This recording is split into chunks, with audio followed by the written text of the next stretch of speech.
Hello YouTube. It has been quite a while since I have posted a video of my own recording.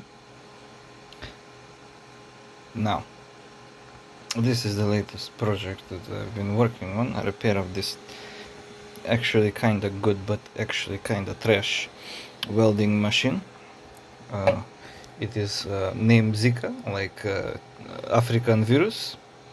It has only stick welding output, plus minus, and then on off switch, and goes up to 200 ampere. The tag is kind of fucked, but 60% duty cycle at 200 ampere. Now, what I've been fixing this for 2 weeks. A very funny story. I apologize for recording monitor, but I found this article on Yestin Young site, electronic repair, says 2 cracked diodes found in Zika welding machine. Now, we go down, FR104 diode, you see in the picture. It's exactly the same washing machine.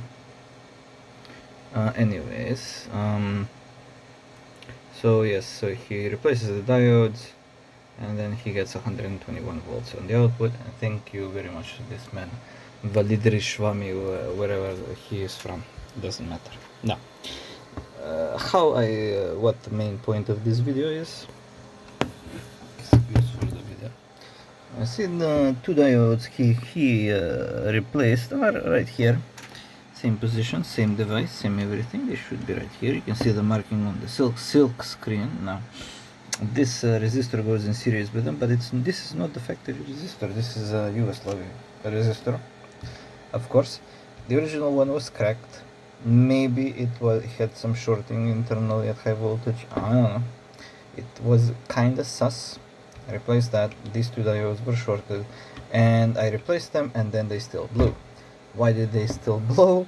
Because they were fake fucking diodes from China, because fuck you, AliExpress. Anyways, so I found these, I don't know, these are from some old ass power supply, 600 volts, 10 amps. Like, let me see. It works great. I don't know, I didn't want to mess with it. I do have some actual FR104 here, FR107s, but they're kind of a bit slower. Point being, this welding machine works at 100 kilohertz. It's got 3 transformers sandwiched in between the heatsink, which is not a very good design for thermal. Not a very good thermal design. It's very, very compact though. I do respect that. It's I don't know. I wouldn't do it like this, but I understand. I understand China. But anyways, so what's the deal? If you put in here like 1N4007 regular slow diodes, the high frequency switching will just go straight through them. They will act as resistors, and then they will die. The schematic looks like this. So they are attached. This is part of the feedback. So this is the main feedback that's galvanically connected to the output. So that's one of the transformers. Like this transformer. These are the regular power diodes, aka these big boys here. Then their output goes to a big choke, and that's the plus. Okay. So, and then the middle point of it, all the 3 transformers goes to this 2K resistor. That's this resistor that I replaced with a 2.7K. It shouldn't be an issue. I should still test. From the 2.7K it goes to 100 micro Henry choke, that is this bigger, and then it goes to our diodes. That summing point here goes to this blue wire, which I also cut, as I said, 2 weeks of troubleshooting, and then that goes to this 8050 transistor, and then that goes through like a network, and then that goes into this 3040 op-amp, and then it goes into this SG 3525 PWM controller, and that's the feedback. Alright, and yeah, so it goes from this blue wire, it goes whoops, through like a Zener, and then a Zener, and then like some filtering, blah blah blah. It's biased at 12 volts, I guess, and then it goes into a summing point together with the shunt. So this circuit, which with the help of these two diodes creates a trapezoidal, I don't know, a trapezoidal waveform, then that is interposed onto the voltage you get from the shunt, which I am almost absolutely certain gives you pulse by pulse current limiting. And a lot of people, I work with people that weld, and they're like, Zikas, they're good machines. Oh well, I guess maybe that's why they're that good. Anyways, what else did I do on this machine? This absolutely hilarious implementation of a varistor. As you can see, it's a varistor. Just put the phone around. It's a varistor with an optocoupler. The optocoupler drives a relay, one of these two. So that's the soft start. Once these capacitors get up to the breakdown voltage of this fucking varistor, it turns on the optocoupler, and you get soft start. That was cracked. It still gets hot. It shouldn't get hot. It's a terrible way to get a soft start.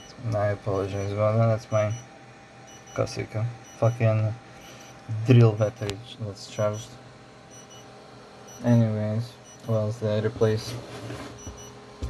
On top here, as you can see, the Zobel network for the transistors. These are like 23 MOSFETs. I don't like MOSFETs. This is a full bridge configuration, thermal paste. So it's got 3 plus 3 plus 3 plus 3 to make a full bridge. I don't like to put MOSFETs in parallel. It's a cursed thing. So this MOSFET Q2 right here died. As you can see, I've got it pointed with an arrow. I replaced it. It's still not dead. I guess it's a locally sourced original part, I suppose.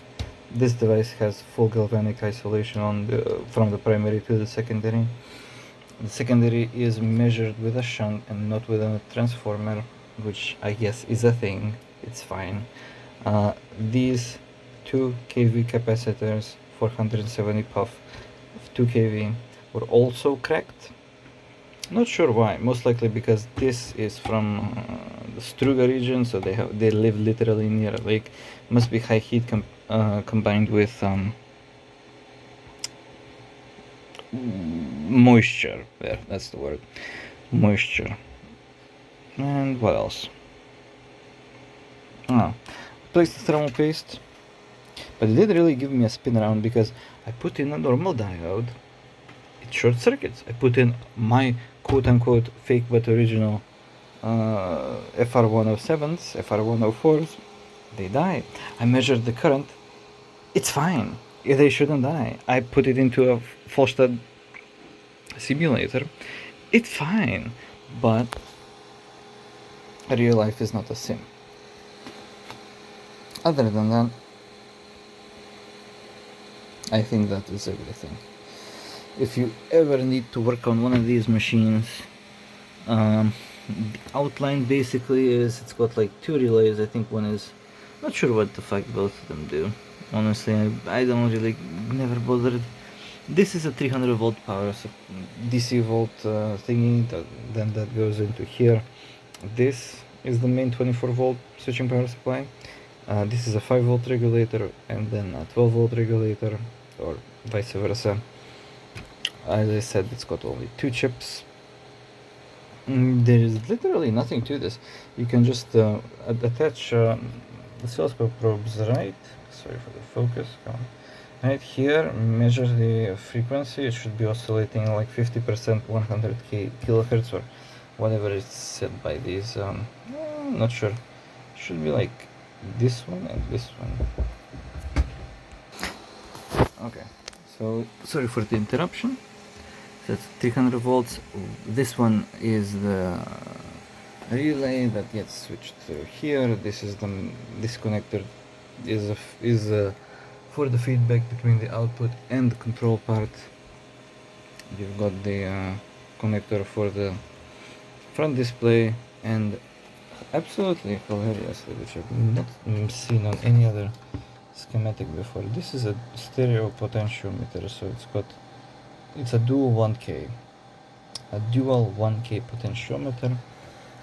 I guess one is for the display and the other one is for actual regulation, which is fine, I guess. And they also do current sensing on the negative and not on the positive, according to all the other Chinese schematics. But other than that, pretty modular.